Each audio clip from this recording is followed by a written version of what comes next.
Golly, that's good. I cracked myself up. I still haven't found my first Blanton's. That's different. I really like that. They're like together, like peas and carrots. That's funny. Sometimes accidents are good things.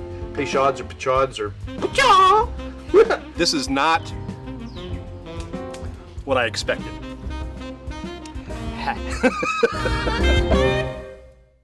And hello, it is Bourbcast night, and it's again not a typical night. It's not our typical time, but here we are, and it's Bourbcast time. So I did get some tips. My friend in Albuquerque who watches told me that if I take this tab and I turn it like this, it's easier. It's still messy. It's still messy. It doesn't matter. Golly, I could just really enjoy it if people would stop doing this wax thing on the bottles. Just, it leaves a mess.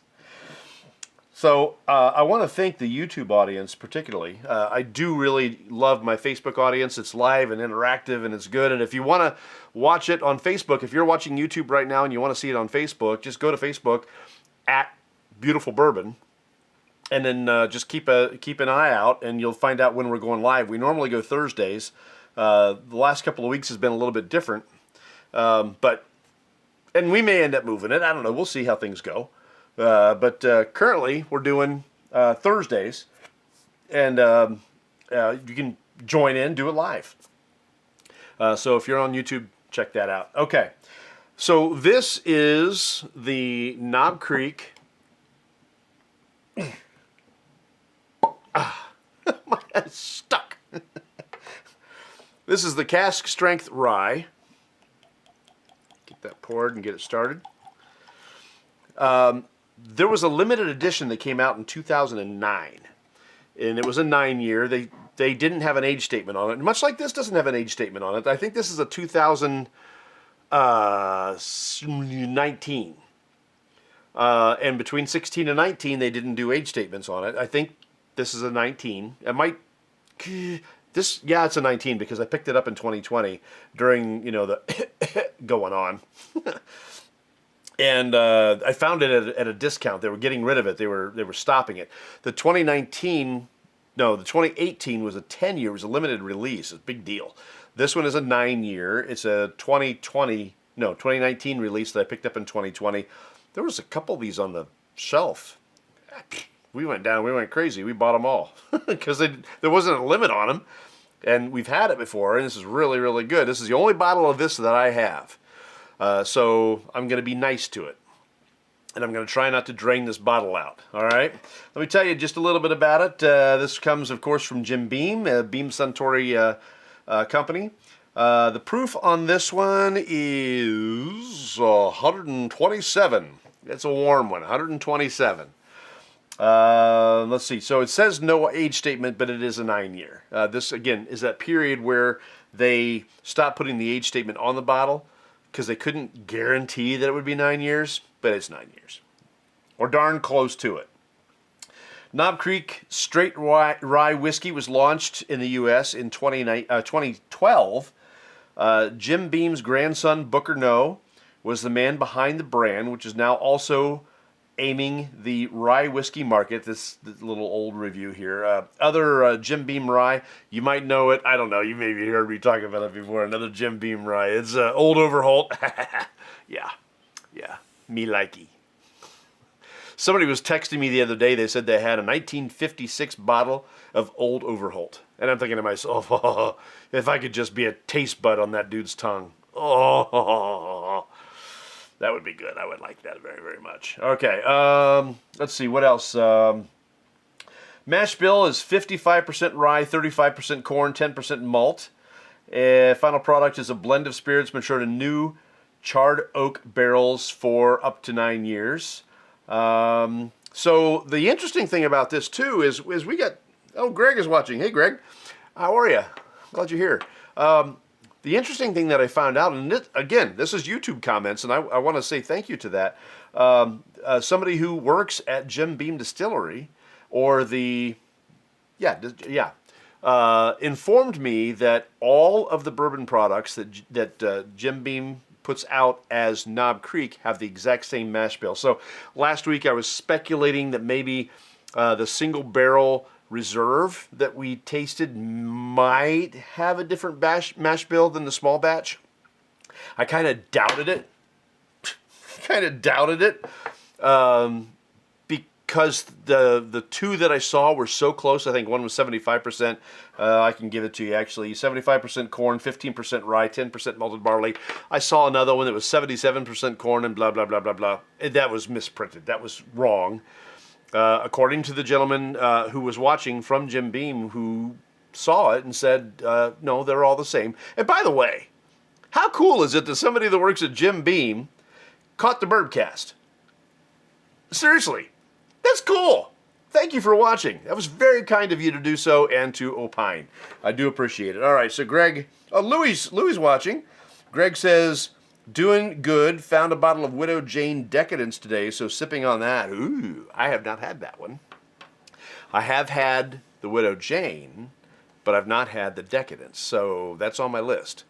I did pick up a new one. I'm not going to tell you what it was. I picked up the new one the other day that we're going to try soon. I've seen good things. I've been wanting it. I got it. And price wasn't too bad either, so that was good. All right, let's get into this. This is the, let me get it right. This is a cask strength straight rye whiskey barreled in 2010, Knob Creek straight rye whiskey. They do have one that's the typical 100 proof. This one is a little higher than that. Cask strength.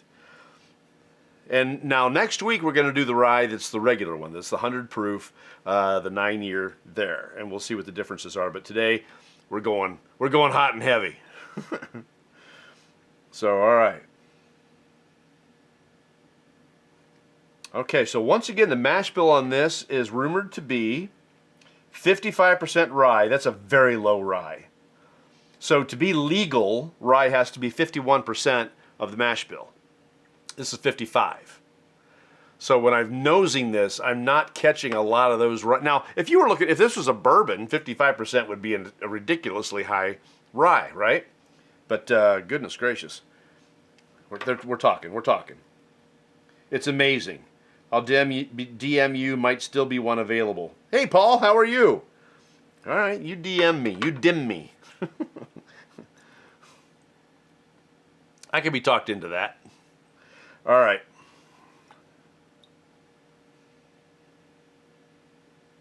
Yeah, this presents itself more like a bourbon than a rye. Those grassy notes are just not there. Now there's some high spice, 127 proof or something like that, and it's spicy. I can tell that rye is speaking to me. Very cinnamony. I'm not getting much else other than that.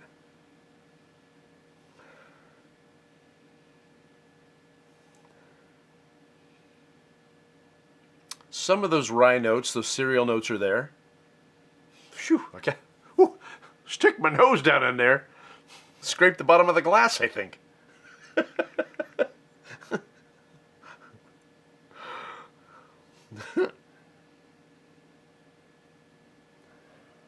Hanging in there. Well, I'm glad. Hey, Jordan's with us too.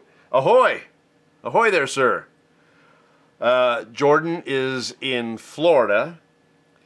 Jordan, I'm hearing that Hurricane Milton wasn't as bad as forecasted. I guess the mayor of Tampa was telling people, leave or die. If you don't evacuate, you're going to die. Okay. Thanks for the hope.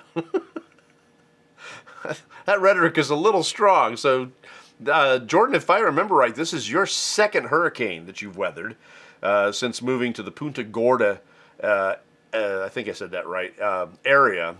Let me know how it was for you. Was it worse or better for you where you were with this Category 4 coming through? Yeah, curious. Hanging in there, yeah. All right. that cinnamon spice, that rye spice, that's really the biggest note. There's a slight fruit. Just got it.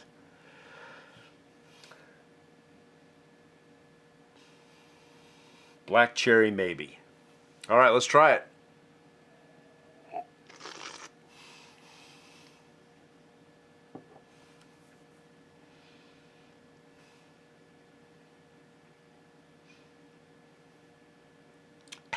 Whew. Whew. Whew. Ha. That's warm. Oh, I feel it going all the way down. This is, if you are a cold weather bourbon drinker, if you can find it. Jordan says, this one wasn't too bad. Had some Buffalo Trace to help me through. It's a third one. Third hurricane, direct hit again. So I think it was the second one that hit him, that he was out in the yard while it was passing through, and he was shooting like live video of it, and we were seeing the trees and all that stuff go, and all the rain just coming down in sheets. And finally, about, I don't know, 5 minutes into it, he says, I think I better go inside. Did you lose power this time, Jordan? I guess there's millions of people out of power in Florida right now, or at least there were. And I guess caravans of line workers and power workers and things like that were on their way to Florida.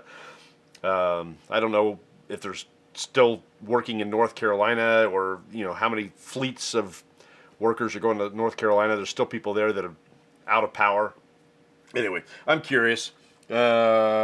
Let's see, Irma, Ian, and now Milton. Okay. I think it was Ian that you were doing live video of, and I was just glad I wasn't there, to be honest with you. I was talking to somebody today about Ohio.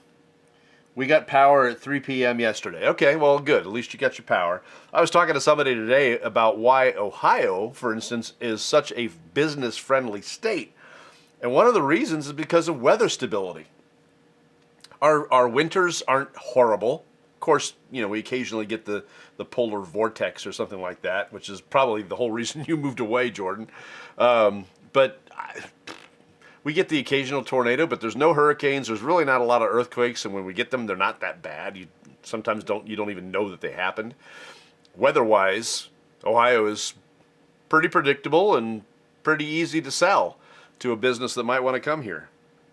Now, we don't have the space. We're not a big state. But, I mean, corner to corner is like a 4-hour drive. That's it. All right.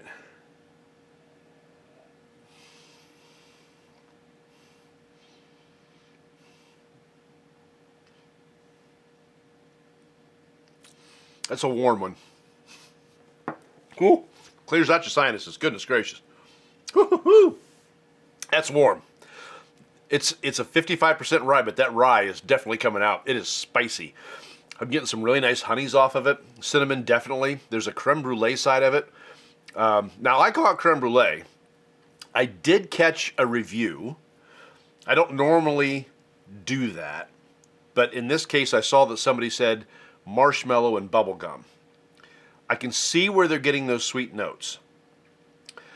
I haven't had bubblegum in a very long time, but I remember the flavor of it, and I'm not getting that out of this. Marshmallows, I don't like marshmallows. I know, it's another one of those things, and people look at me and they go, what are you, stupid? I'm not a marshmallow fan. Don't care for them. No thank you. So what they may be getting is marshmallow, I'm getting is a creme brulee. It's got a little bit of that toasted flavor, a little bit of maybe that custard, a little bit, just a slight bit of that graham cracker, slight, just a little bit of honey on it. This is a wonderful pour. This is a well-rounded, wonderful pour. If you're a spice wuss, you may not like it. If you're a rye wuss, you're not going to dig it. I think it's delicious, and I'm going to have trouble staying out of this bottle. Let's see. Jordan says, I was excited for this pour. Sad that it's hot. Can't do it. I understand. I understand. Not all of us can be manly. Not all of us can grow hair on our chest, Jordan. It's okay. It's warm. This is a hot one.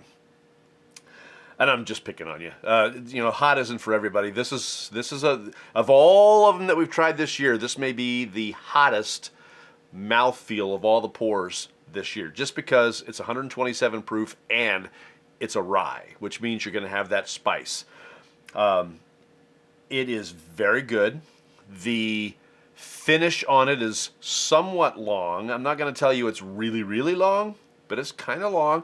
Got some licorice on there on that finish.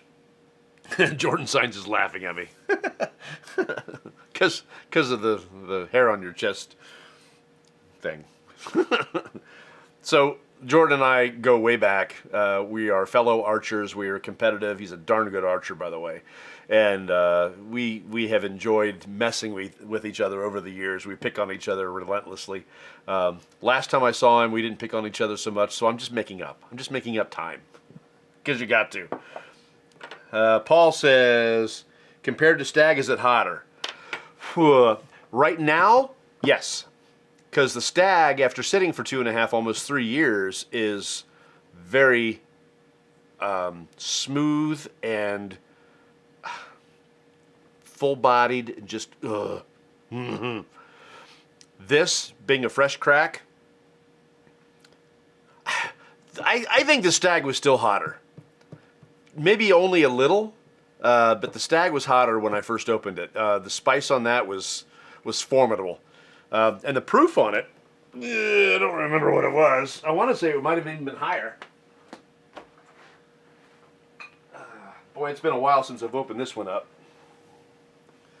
Let's see. So this, I've been saying 127. I want to make sure I'm right on that. Yeah, 127.0. Well, this is 128.6, so this was slightly hotter proof-wise.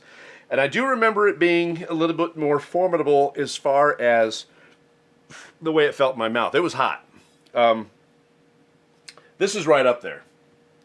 This is presenting itself as a very warm pour. Again, great for those people who like a summertime or a wintertime bourbon. It's not wintertime yet, but it is chilly out. Chilly-ish. Getting in the 40s at night at this point. If you're, somewhere in the South, we get lots of viewers in the South, especially on YouTube. Getting chilly. All right.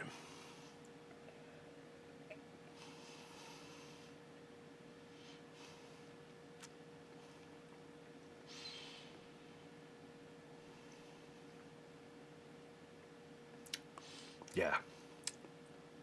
Really nice honey notes on the front. When you first take it in, it's a little bit of honey notes on the front, and then that proof takes over, and you're like, bloom. This is one of those, I would love to leave it on my tongue for 10 to 12 seconds. This one's warm. That's a long time to leave it there with this one. Whew. But the flavors are beautiful. A little bit of caramel on that. On the early finish, a little caramel, if you have a degree. Just a little, yeah. It's on the early side of that finish. It fades. And then it gets back into that licorice. Now I'm actually getting a little bit of that bubble gum. Now it could be marshmallow. Whatever your palate tells you. For me, it tells me bubble gum. Still just a little bit of sweetness right in the center of my tongue. The rest of it has gone around to this darker side of like a licorice or something like that. But right on the center of my tongue is that sweet note, which is, okay, fine, bubblegum. It's gone now. It was fleeting. It was really short, but it's gone now. All right, one more of these, and we'll put it on water, which ought to be really interesting. If the bloom goes up on water on this one, I'm in trouble.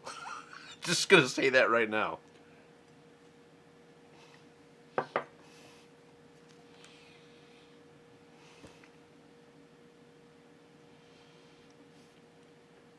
Nice caramels, if you don't have a degree. There's a fruit note in there that hit me just all of a sudden. Very sweet, very robust. It was fleeting. It was just for a minute. Not even a minute. I got black cherry on the nose, but That's not what this was. I can't identify it. I want to say citrus. I don't think that's it. I don't know. Maybe a little bit of water will help. Ooh, I'm spilling. I did not want to spill this one. Golly. Don't look. I'm going to lick it off the table. No, I'm not. I'm going to get out my trusted whoopee. So for those of you who don't know what a whoopee is, you've got to watch the Michael Keaton film, Mr. Mom. Michael Keaton, Terry Garr,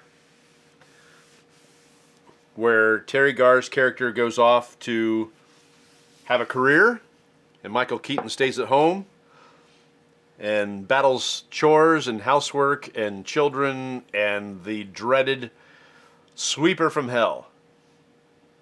It's a fun movie. Back in the comedy days of Michael Keaton. Oh, how about we do some water?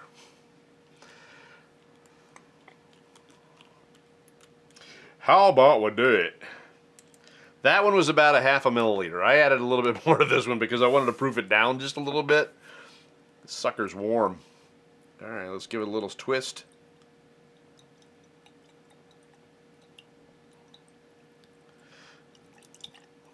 I don't want to splash it out of there, but I want to get it emulsified. I want to get it mixed up. All right.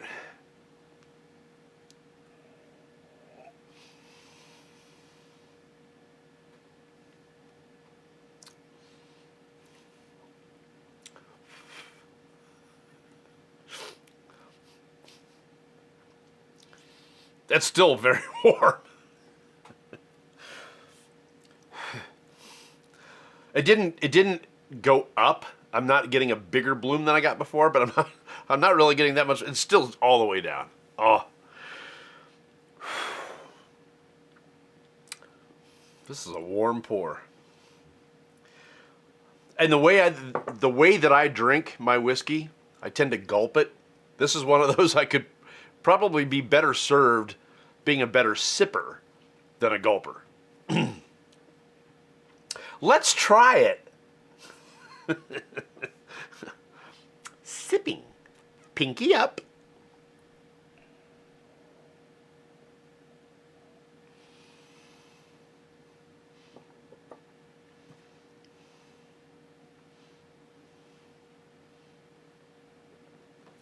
I'm going to stick to what I said. Oh, what was that? There was something there. Cinnamon caramel, creme brulee. Boy, something else right there.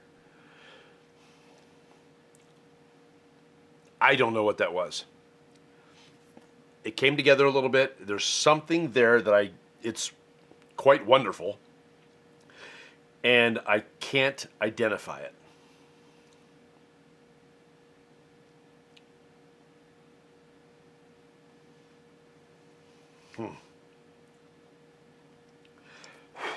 It's still hot. That finish is just, it's on the side of my tongue. This is warm. And I like it. That was just a sip. I sipped it.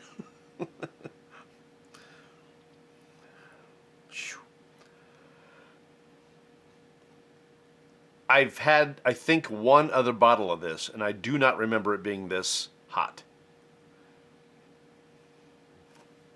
All right.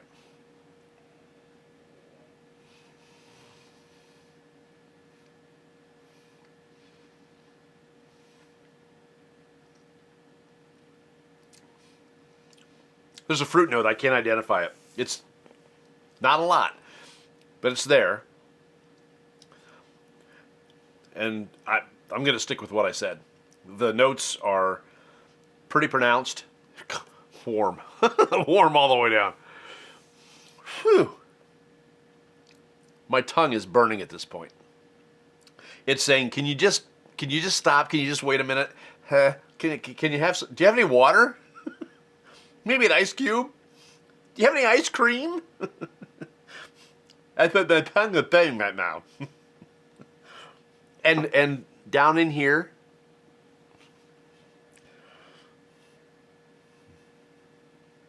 I can't wait to see what this is going to be like in a week.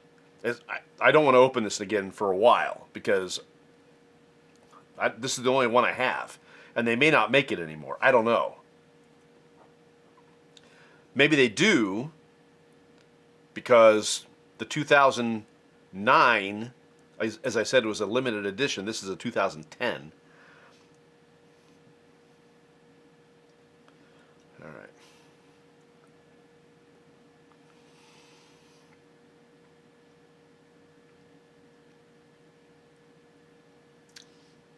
Damn good.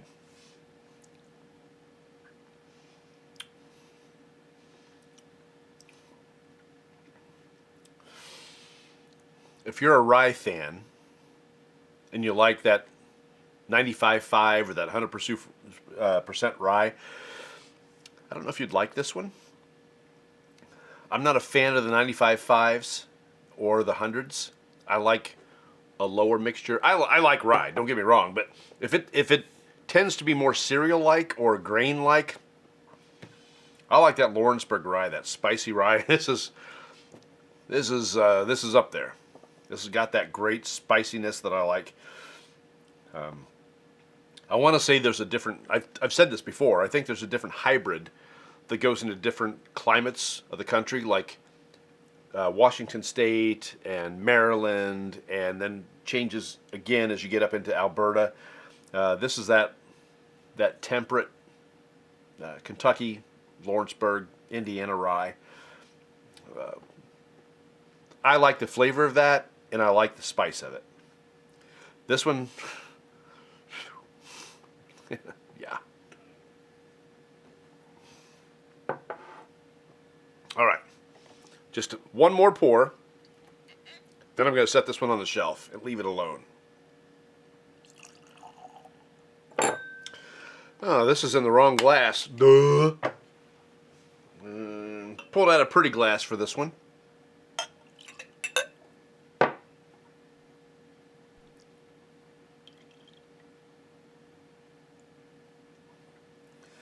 Pretty, pretty. And a gorgeous ice sphere. This, I will be honest, this is another reused ice sphere. You're thinking to yourself, Casey, why don't you just make new ice? Come on, get off your butt, bud. I hear you. Where's my rag? Oh, it fell. It's been a busy couple of weeks. I have not been able to take the time to make more ice. But next week, I can't guarantee that either. No, actually, I probably can. All right, so Paul's with us, so I got to do the finger stir. I've had a couple of people ask me, why the finger stir? Why not? I mean, somebody else's drink, don't do that. But your own? Oh, sure. You look like one of the Clampetts. That's a Beverly Hills, Beverly Hillbillies. I get it. Beverly Hillbillies reference. Oh, listen to a story about a man named Jed. The poor mountaineer barely kept his family fed. Then one day he was shooting at some food. And he was a sucky hunter and he missed. And up from the ground came a bubbling crude. Oil, that is. Texas tea. Black gold. Lazy, bro. I should go in the glass first. I know. I splashed it. I felt it when it hit me. Tom's watching. How you doing? The next thing you know, old Jed's a millionaire. The kinfolk said, Jed, move away from there. They were stupid. They said California is the place you want to be. No. I mean, with all respect to Coachella Day, Coachella, I think it's Dave, Steve, Coachella Mike. So they packed up all their crap and they moved to Beverly Hills, that is. Movie stars and swimming pools. And 6 lanes of traffic that goes no more than 8 miles in 45 minutes. Trust me. Been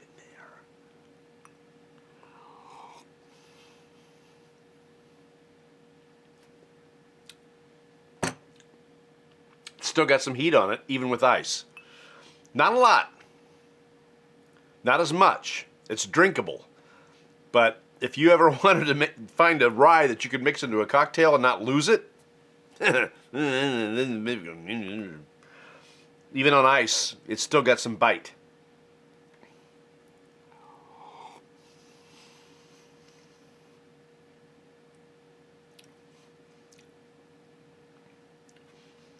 The notes are about the same. I don't think I would add anything else to it. Cinnamon, creme brulee, honey, a little bit of honey, not a lot, a little bit. And that rye spice and something fruity. Very slight fruit note. That's it. It's a good pour. If you can find the cask strength Knob Creek straight rye, grab it. It's very, very good. The flavors are fantastic. It's a low rye, 55%, but it's a warm one. It's a hot pour, and it's really, really good. Now, next week, what do I do with it? Is it? Yeah. So we're gonna do this one. It's the same thing. This is the Kentucky straight rye whiskey, but this is not cask strength. We're gonna take 27 points of proof off of this one and do the 100 proof. Maybe you'll get a better idea what it tastes like. Although I imagine it won't be too much different than this. And the interesting thing is I still have one of the really old labels of this one. This label goes back a ways. This is the at least 2016 to 2019 label because there's no 9-year on it anywhere. They couldn't guarantee that, but this is darn close to being a 9-year. This one, I don't know if this has a age statement on this or not. It says patiently aged. I can appreciate that. I'm patiently aged. I'm definitely not impatient when it comes to aging. Let's be clear about that. Yeah, there's no age statement here. This might have been one of the earlier ones, like between 2016 and 2018. This may be the 2019. There's no age statement on this one either. I don't see it. So, yeah. So this is the one we're doing next week. And then we've got one more Knob Creek product that we're going to do on the last week of this series. And then somewhere in there we got to do the Von Payne because Halloween's coming. We got to do that. Make sure I'm not missing anything. It's great. So thank you for joining me. Those of you on YouTube, thank you for your feedback. Yeah, keep it coming. I really enjoy responding to everybody, and I mean everybody, that comments on the videos on YouTube. We continue to rise in those subscribers. We continue to rise in subscribers here. So thank you for watching on Facebook and interacting and being a part of this. Jordan, glad you're all right. I'm glad that your power is back. I'm glad that you didn't suffer any trouble with this particular hurricane, considering the mayor of Tampa again was saying, leave or die. I get what she's trying to do, but come on. I get it. She's trying to protect her people. I'm fine. But it's like, really? When she said, evacuate, and if you don't, you are going to die. That's pretty definitive. When you look at it a certain way, it's anyway. Okay. I'm not gonna continue to do that because We're done. All right, we will see you next week. You take care, and thank you again for watching. I appreciate it.